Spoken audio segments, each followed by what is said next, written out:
ముందుగా వేదిక టీవీ ప్రేక్షకులకు స్వాగతం. వేదిక టీవీ చేపడుతున్న సర్వే ఏదైతే ఉందో ఇది కేవలం ప్రజల అభిప్రాయాలు మాత్రమే. వేదిక టీవీ అభిప్రాయం కాదు. నిజాన్ని నిర్భయంగా ప్రజలతో మాట్లాడి చర్చించడానికి వేదిక టీవీ ఎల్లప్పుడూ కృషి చేస్తుంది.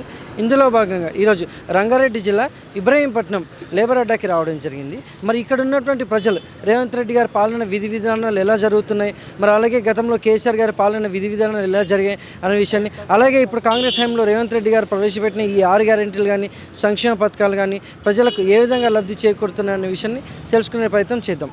రిపోర్టర్ కార్తిక్ గౌడ్, వేదిక టీవీ. నమస్తే సార్. నమస్తే అండి. మీ పేరు సార్?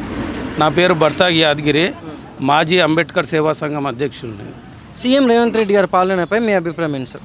సీఎం రేవంత్ రెడ్డి గారు గతంలో పాలన కంటే ఇది మెరుగుగానే ఉన్నది. మాకెంతో హర్షించదగ్గట్టుంది. అన్ని విధాలుగా సహాయ సహకారాలు అందిస్తున్నాడు. ఇప్పుడు మహిళలకు ఉచిత బస్సు ఏర్పాటు చేసిండు. తదుపరి రైతులకు కూడా వేదిక ఏర్పాటు చేస్తున్నాడు. లోన్లు మాఫీ చేయడం, ఆ తర్వాత రైతు బంధు ఇలాంటి కార్యక్రమాలు కూడా చేయడం జరుగుతున్నది. ఇక గతంలో ముందు ఇంకేం ఎట్లా చేస్తాడు అనేది తెలియదు. మరి గతంలో కేసీఆర్ గారి పాలనపై మీ అభిప్రాయం ఏంటి సార్? కేసీఆర్ గారు కూడా బాగానే చేసిండు. ఆయన ఏం చేయలేదు అన్నట్టు ఏం లేదు, కానీ బాగానే చేసిండు.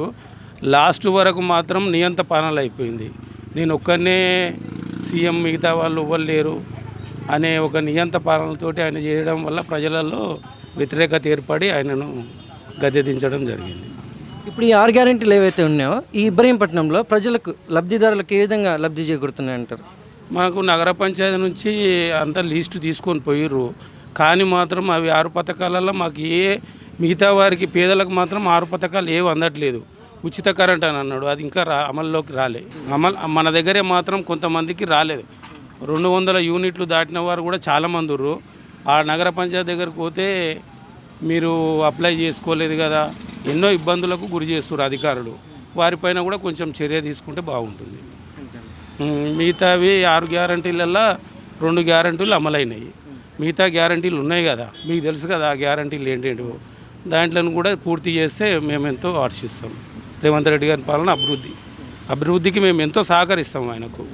ఆయన ఇప్పుడే అధికారంలోకి వచ్చింది కదా, మనము ఇప్పుడే మననికి ఆస్కారం లేదు. గతంలో 10 ఏళ్ళు పాలనలు చేసిన వాళ్ళే ఏం చేయలేకపోయారు. ఈయన ఇప్పుడు పుంజుకుంటున్నాడు. కావున ఖచ్చితంగా ఈయన చేస్తాడని మాకు నమ్మకం ఏర్పడ్డది. ఇబ్రహీంపట్నం ఎమ్మెల్యే మల్రెడ్డి రంగారెడ్డి గారు ప్రజల్లోకి వచ్చి వాళ్ళ సమస్య తెలుసుకొని పరిశీలిస్తారంటారా?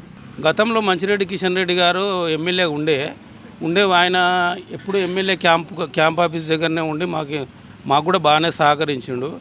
ఈ ఎమ్మెల్యే రంగారెడ్డి గారు కూడా మన ఇబ్రహీంపట్నం ఎమ్మెల్యే ఆఫీసులోనే ఉండి ప్రజల సమస్యలు తెలుసుకోవాల్సిందిగా మీ నుంచి మేము తెలియజేస్తున్నాం.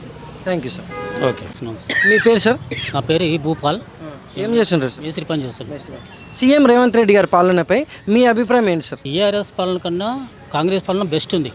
అంటే ఇప్పుడే కాబట్టి కొంచెం టైం పడుతుంది. 6 గ్యారెంటీ అమలు చేస్తేనే మళ్ళీ బాగుంటుంది. ఇప్పటికైతే కొంచెం పర్వాలేదని మాకు అనిపిస్తుంది. ముందు కూడా మొత్తం అమలు చేసేయాలి. ఇప్పుడు టీఆర్ఎస్ చేసినటువంటి అప్పు 6,500 కోట్లు నెలన కడుతారు గవర్నమెంట్ వాళ్ళు.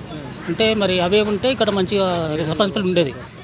కానీ టీఆర్ఎస్ వాళ్ళు చాలా మోసం చేసి వాళ్ళే బాగుపడరు, కానీ బయట వాళ్ళు బాగుపడలేదు. వాళ్ళ ఇంటి కుటుంబం బాగుపడదు. 100% చెప్పాలంటే వాళ్ళు అన్నీ చెప్పారు కానీ ఏం చేయలేదు.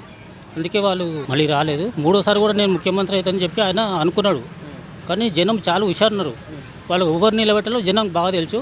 దయచేసి నేను ఏం చెప్తున్నా అంటే కాంగ్రెస్ వాళ్ళు కూడా ఇచ్చిన హామీలు నెరవేరాలి.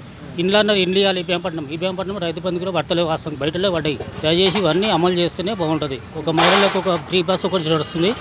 200 యూనిట్ కరెంట్ అన్నాడు, అది కూడా కొంతమందికి వచ్చింది, కొంతమందికి రాలేదు వాస్తవం చెప్పాలంటే. మరి ఇవ్వపని కొన్ని నడుస్తలేవు పనులు. నిన్న మొన్న ఈ రోడ్లు ఇట్లా స్టార్ట్ అయినాయి.